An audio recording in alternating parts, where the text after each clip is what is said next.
दोस्तों स्वागत है आपके अपने YouTube चैनल मैथ मैजिक पर। दोस्तों मैं पवन कुमार आज आपको माध्यिका के बारे में बताऊंगा यानी मीडियन।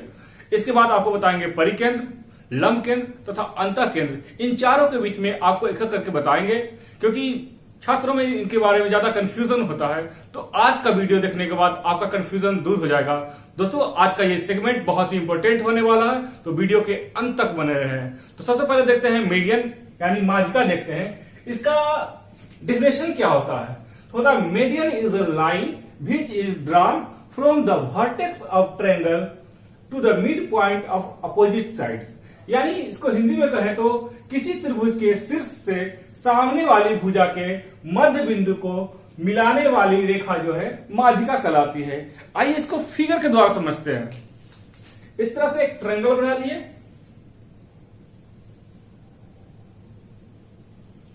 तो इसका डिफिनेशन क्या है? वर्टेक्स से एक लाइन खींचा गया, यह वर्टेक्स से सामने वाली भुजा पर एक लाइन खींचा गया है, और ये जो लाइन खींचा गया है इस भुजा को दो बराबर भाग में बांटती है।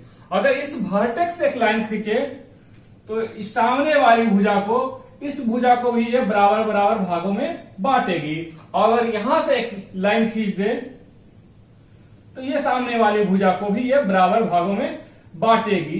तो ये जो लाइन जो कहलाता है वो कहलाता है मीडियन, या इसको हम लोग हिंदी में माध्यिका कहते हैं, है ना। अब जो यह मीडियन जो माध्यिका खींचा जाता है यह कोण समद्विभाजक नहीं होता है। आपको ये नोट करना होगा क्या कि ये जो लाइन खींचा गया है ये कोण को समद्विभाजन नहीं करती है। अगर ये कोण को समद्विभाजन करती तो ये बाइसेक्टर ऑफ एंगल भी कहलाता, तो ऐसा नहीं होता है। और ये जो है ना ही ये 90 डिग्री का कोण बनाता है, यह सिर्फ क्या करता है, वर्टेक्स से जो लाइन गुजरता है सामने वाली भुजा को दो बराबर भागों में बांट देता है। और जहां पर ये तीनों माध्यिका मिलती है आपस में, इसको हम लोग जी से डोनेट करते हैं, जी से। और इसके बाद हिंदी में इसको कहते हैं केंद्रक या गुरुत्व केंद्र कहते हैं, केंद्रक या गुरुत्व केंद्र, गुरुत्व केंद्र बोलते हैं इसको। अंग्रेजी में इसको बोलते हैं सेंट्रॉइड, CNTROID, सेंट्रॉइड बोलते हैं।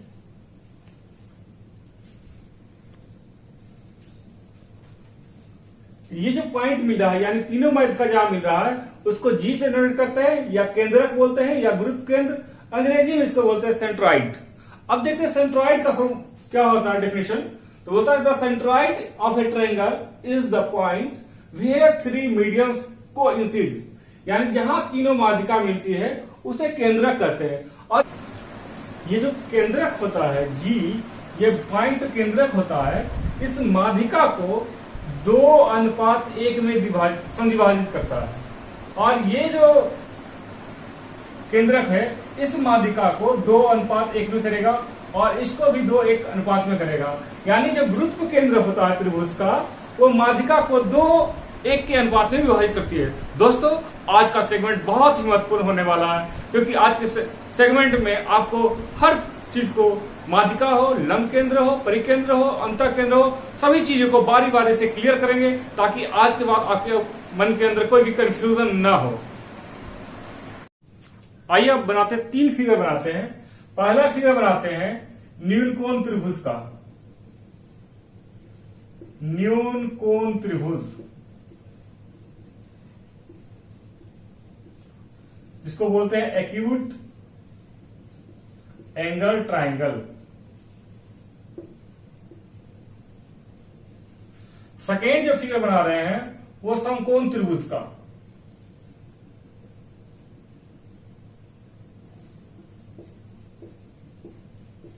समकोण त्रिभुज, इसको बोलते हैं राइट एंगल ट्रायंगल।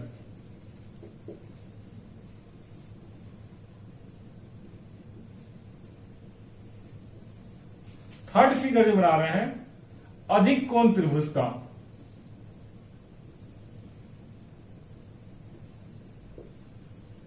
अधिक कोण त्रिभुज,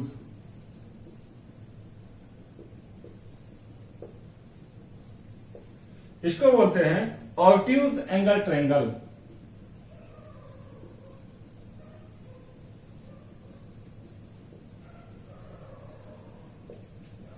अब देखते हैं जो इस तीनों त्रिभुज में, नील कोण त्रिभुज, समकोण त्रिभुज, अधिक कोण त्रिभुज में जो जी बनेगा यानी केंद्रक बनेगा वो त्रिभुज के बाहर होगा या अंदर होगा। इस तरह के प्रश्न हमेशा पूछे जाते हैं, प्राय पूछे जाते हैं सभी एग्जाम में। तो आइए देखते हैं कहां बनता है।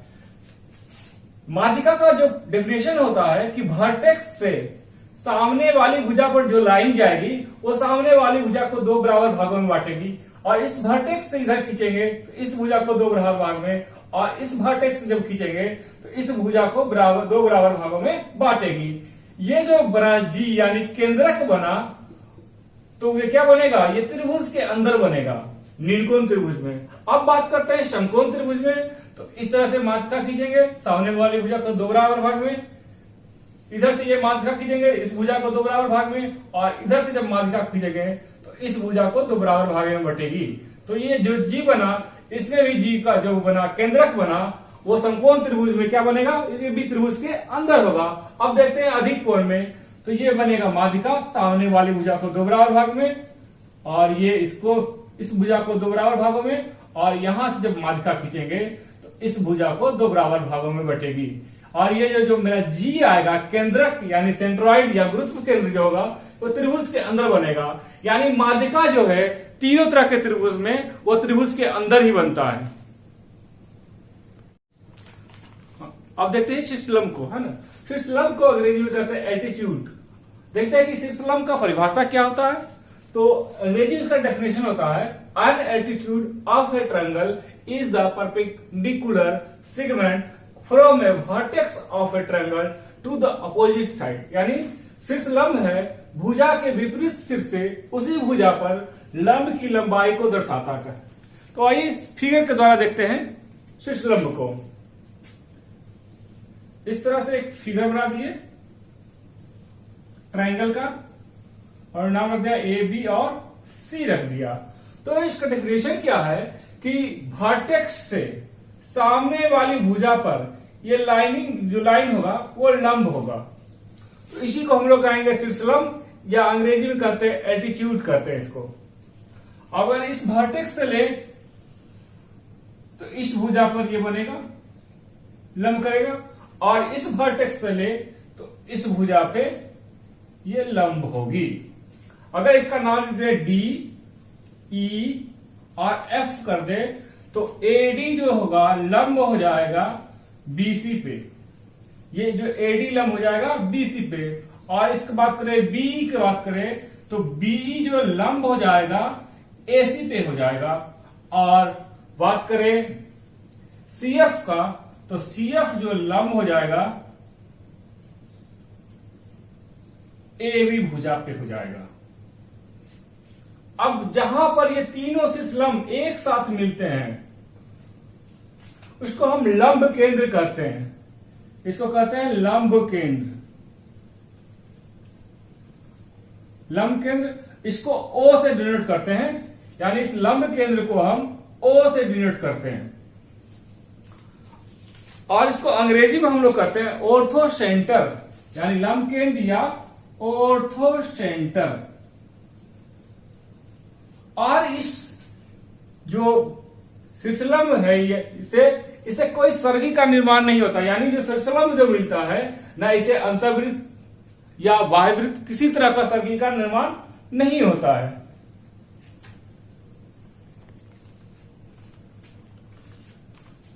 अब बात करते हैं लंब केंद्र की।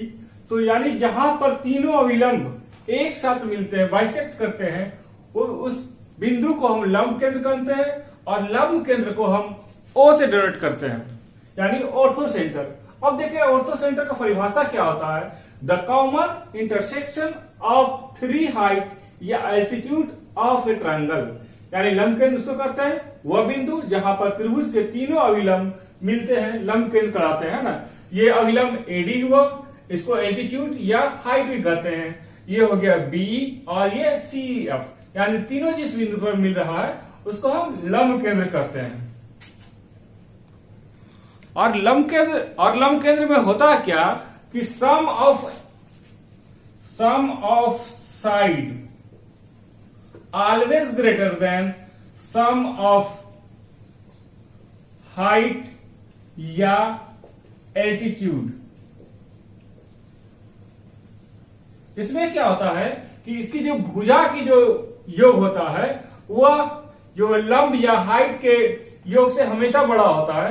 तो a b plus b c plus c a always greater होगा a d plus b e plus c f. ये हमेशा परीक्षा में पूछता है। तो हम लिखेंगे क्या कि यानी जो लंब केंद्र में क्या होगा, यानी भुजा का योग जो हमेशा होगा हाइट या एल्टीट्यूड के बड़ा होगा। यहां पर हमने 3 त्रिभुज लिया है। पहला त्रिभुज लिया न्यून कोण त्रिभुज यानी एक्यूट एंगल ट्रायंगल, दूसरा त्रिभुज लिया जो समकोण त्रिभुज राइट एंगल ट्रायंगल, और तीसरा त्रिभुज लिए अधिक कोण त्रिभुज यानी ऑब्ट्यूज एंगल ट्रायंगल दिए। अब देखना कि जो लंब केंद्र बनेगा इस त्रिभुज के तीनों त्रिभुज है अलग अलग त्रिभुज जो दिया हुआ उसके अंदर बनेगा या बाहर बनेगा। तो सबसे पहले हम देखते हैं न्यून कोण त्रिभुज में इस तरह से लंब केंद्र जो होता है वर्टेक्स से सामने वाली भुजा पर लंब होता है।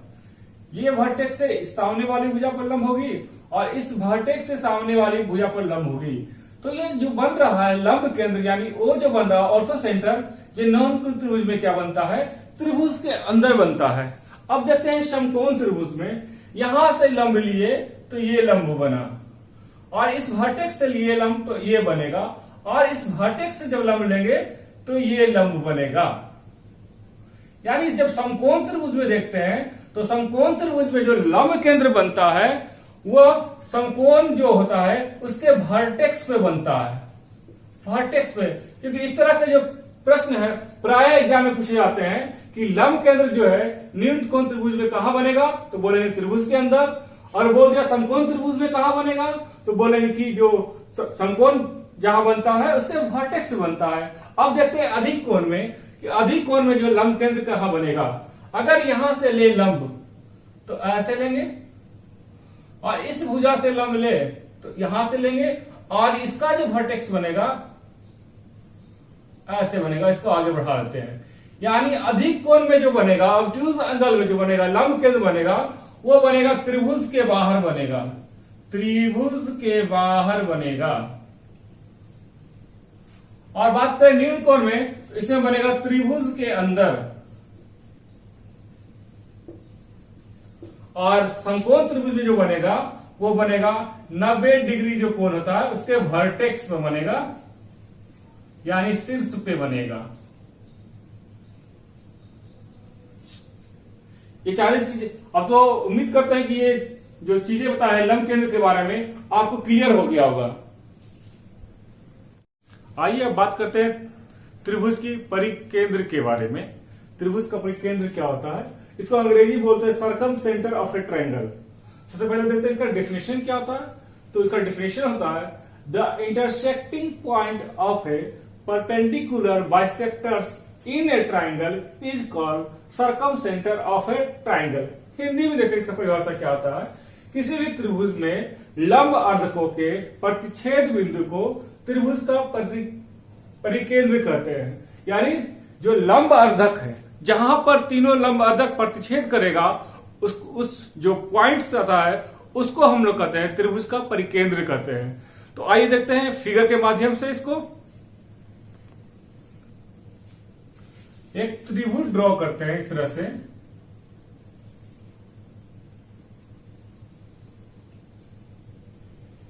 ए बी और सी कहते हैं।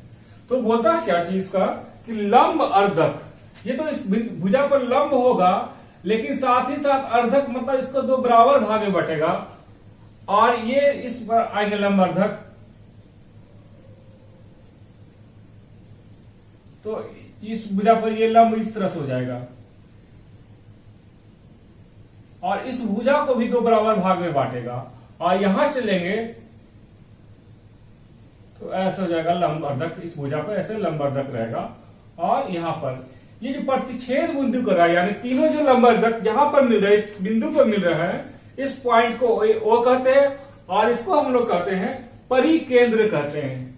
इसको हम लोग कहते हैं परिकेंद्र, और अंग्रेजी में बोलते हैं इसको सर्कम सेंटर।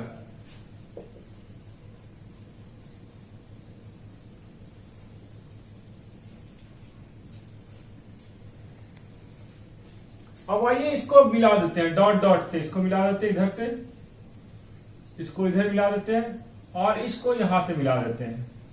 और ये डॉट डॉट जो है ना, यही हो गया त्रिभुज, त्रिभुज का परित्रिज्या हो गया, जिसको हम आर से डोनेट करते हैं, बड़ी आर से। तो इसमें हम कर सकते हैं कि ओ ए बराबर ओ बी बराबर ओ सी बराबर आर, जिसको हम लोग कहते हैं परित्रिज्या।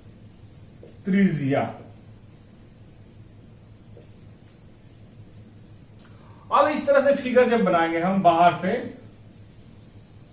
परिवृत्त का जब फिगर बनाएंगे, जो बाहर से बनेगा इस तरह से बनेगा, और ये ओ ए हो जाएगा जो त्रिभुज का है, परिवृत्त का ये त्रिज्या हो जाएगा आर, इधर से हो जाएगा बीओ, इसका भी वैल्यू हो जाएगा आर, ये ओसी और ये भी हो जाएगा, क्या हो जाएगा, आर हो जाएगा।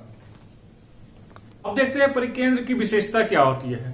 सबसे पहले हमने 3 त्रिभुज लिया है। पहला त्रिभुज लिया है न्यूनकोण त्रिभुज, दूसरा लिया है समकोण त्रिभुज, और तीसरा जो लिए हैं अधिक कोण त्रिभुज।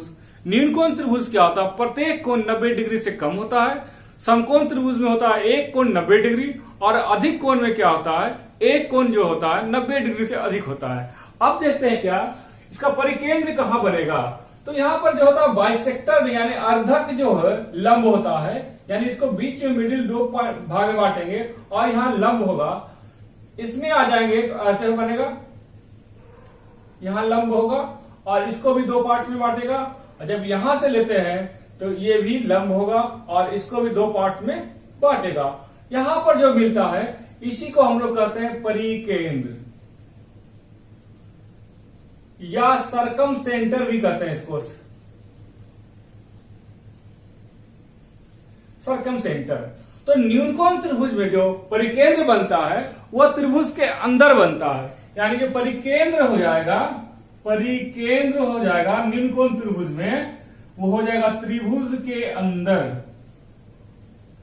त्रिभुज के अंदर बनेगा। अब बात करते हैं समकोण त्रिभुज में, इसका अर्धक दो यानी मिडिल पॉइंट ये मान लेते हैं, इसका मिडिल पॉइंट ये और इसका मिडिल पॉइंट ए मान लेते हैं। यहां से जब लंब देंगे ऐसे इस तरह से, इधर से लंब देंगे इस तरह से, और इसका लंब देंगे इस तरह से,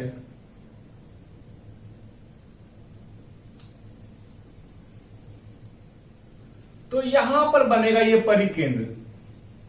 परिकेंद्र जो बनेगा यहां बनेगा, यानी कर्ण के मध्य में बनेगा। तो समकोण त्रिभुज में जो हो जाएगा परिकेंद्र जो हो जाएगा, परिकेंद्र कर्ण के मध्य बिंदु में, मध्य बिंदु पर।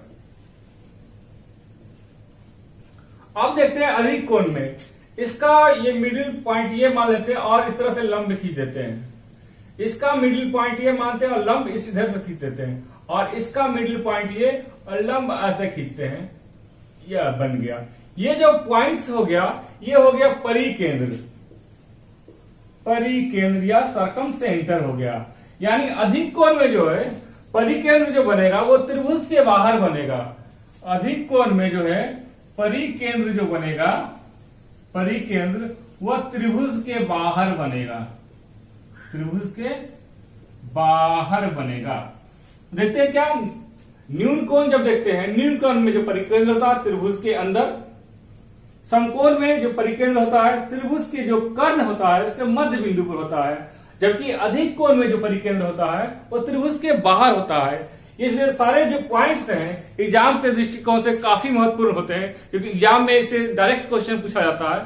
अगर आपको ये तीनों पॉइंट्स याद रहेंगे तो आप उस तरह के प्रश्न को आसानी से हल कर सकते हैं। आइए त्रिभुज को ड्रॉ करते हैं। इस तरह से एक त्रिभुज को ड्रॉ कर लिया, इसके बाहर बना दिए परिवृत्त, इस तरह से बना दिए परिवृत्त, और ये जो पॉइंट्स है ये हो जाएगा परिकेंद्र, और यहां से हमने बना दिया त्रिज्या, बना लिया परित्रिज्या बना दिया, इस तरह से ये हो जाएगा ए बी सी। और यहां पर जो ये कोण अगर थीटा है तो यहां पर बन जाएगा, इसका दुगना बनेगा 2 थीटा। अगर ये कोण यहां अल्फा बनेगा तो यहां बनेगा 2 अल्फा। अगर यहां पर कोण बीटा बनेगा तो यहां बनेगा 2 बीटा, यानी यहां पर जो कोण बनेगा इसका दुगुना कोण यहां बनेगा। अब आते हैं परिवृत्त की त्रिज्या निकालना हो तो परिवृत्त की त्रिज्या कैसे निकालेंगे। परिवृत्त की त्रिज्या, परिवृत्त की त्रिज्या बहुत ही इंपॉर्टेंट फार्मूला है दोस्तों, क्योंकि परिवृत्त की त्रिज्या किसी भी त्रिभुज में हो, न्यून कोण त्रिभुज हो, समकोण त्रिभुज हो या अधिक कोण में हो, तो निकालेंगे तो कैसे निकालेंगे। तो परिवृत्त की त्रिज्या निकालने के लिए अगर इसके सामने वाली भुजा को ए मान लेते हैं, इसके सामने वाली भुजा को बी और इसके सामने वाली भुजा को सी मान लेते हैं, तो परिवृत्त की त्रिज्या यानी आर बराबर हो जाएगा a into b into c बटे 4 into triangle a b c का क्षेत्रफल, या लिख सकते हैं a into b into c into 4 गुने त्रिभुज ए बी सी का क्षेत्रफल। यानी इस त्रिभुज में अगर परिवृत्त निकालना होगा, इस आर का मान निकालना होगा तो हो जाएगा ए यानी इस भुजा का मान, बी इस भुजा का मान, सी इस भुजा का मान, यानी तीनों भुजा का गुणनफल और बटे 4 इंटू त्रिभुज एबीसी का क्षेत्रफल हो जाएगा। अभी का जो सेगमेंट आपको बताने जा रहा है काफी इंपॉर्टेंट सेगमेंट है। आज के सेगमेंट में आपको बताएंगे इंटरसेंटर ऑफ ए ट्रायंगल, यानी त्रिभुज का अंतःकेंद्र। तो देखते हैं सबसे पहले इसका डेफिनेशन क्या होता है। तो इंटरसेंटर का डेफिनेशन होता है the incentre is the point where the angle bisectors intersect, यानी सभी कोण समद्विभाजक का कटान बिंदु होता है जहां पर आपस में मिलते हैं, उसको ही हम इंटरसेंटर कहते हैं और फिर ट्रायंगल कहते हैं। एक ट्रायंगल ड्रॉ करते हैं इस तरह से, ए बी सी। इस एंगल का बाइसेक्टर एडी ले लेते हैं और इस एंगल का बाइसेक्टर बीई और इस एंगल का बाइसेक्टर सीएफ, यानी जिस बिंदु पर ये मिलेगी बाइसेक्टर, तीनों बाइसेक्टर, उसे त्रिभुज का अंतःकेंद्र कहते हैं, जिसको हम लोग आई से डिनोट करते हैं या इसको लिखते हैं इन सेंटर या अंतः केंद्र बोलते हैं इसको। अब क्या है, यहां से हम एक लंब खींच देते हैं, पी लेते हैं, यहां से एक लंब खींचते हैं इसको क्यू, और इधर से लंब खींच देते हैं इसको आर लिखते हैं। तो हम लिख सकते हैं आई पी बराबर आई क्यू बराबर आई आर हो जाएगा, बराबर आई आर हो जाएगा, बराबर हो जाएगा स्मॉल आर, यानी ये हो जाएगा अंतः त्रिज्या, इसलिए इसको बोलते हैं इन रेडियस या अंतः त्रिज्या।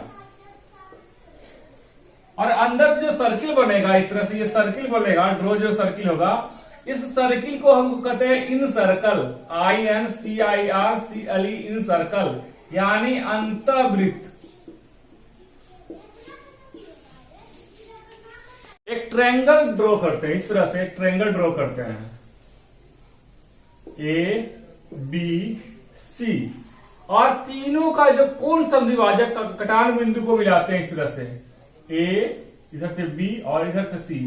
ये जो पॉइंट्स मिलता है इसको हम लोग आई कहते हैं या इन सेंटर कहते हैं और फिर ट्रायंगल, ट्रायंगल का अंतः केंद्र कहते हैं। अब जो होता है, क्योंकि ये दो बराबर भागों में बढ़ता है, इसको बोल लिख सकते हैं कोण B/2 और इसको लिख सकते हैं कोण C/2 लिख सकते हैं।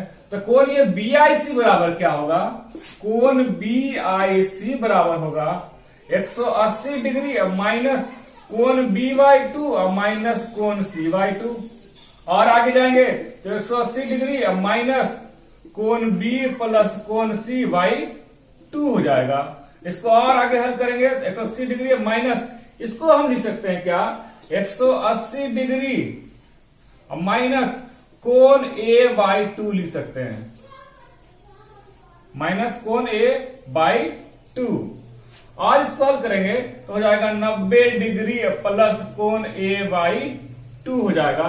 यानी जब हमको BIC निकालना है, कोण BIC बराबर हो जाएगा 90 डिग्री प्लस कोण AY2 हो जाएगा, यानी इस कोण का मान निकालना होगा तो 90 डिग्री प्लस इसका आधा हो जाएगा।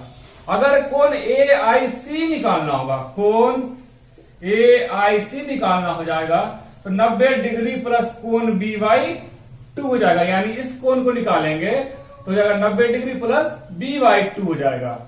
अब आएंगे कोण AIC में, कोण AIB में, AIB में तो कोण AIB बराबर हो जाएगा 90 डिग्री प्लस कोण CY2 हो जाएगा। ये काफी इंपॉर्टेंट प्रॉपर्टीज है इन सेंटर का। आज देखते हैं इन सेंटर का अगला प्रॉपर्टी देखते हैं।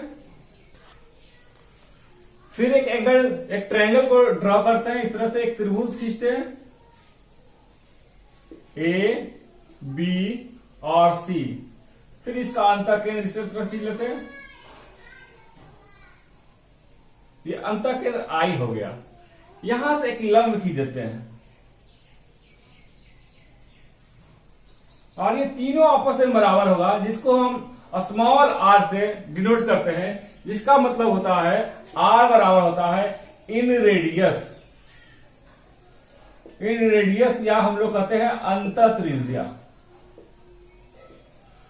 इसके सामने वाली भुजा को A मान लेते हैं, इसके सामने वाली भुजा B और इसके सामने वाली भुजा को C मान लेते हैं। और ये कोण 90 डिग्री का है ना, तो इसका त्रिभुज जो होगा, त्रिभुज ABC का क्षेत्रफल, यानी बड़ा वाला जो त्रिभुज का क्षेत्रफल हो जाएगा, तो हो जाएगा त्रिभुज BIC का क्षेत्रफल बराबर त्रिभुज BIC का क्षेत्रफल प्लस त्रिभुज CIA का क्षेत्रफल, त्रिभुज CIA का क्षेत्रफल प्लस त्रिभुज AIB का क्षेत्रफल, AIB का क्षेत्रफल।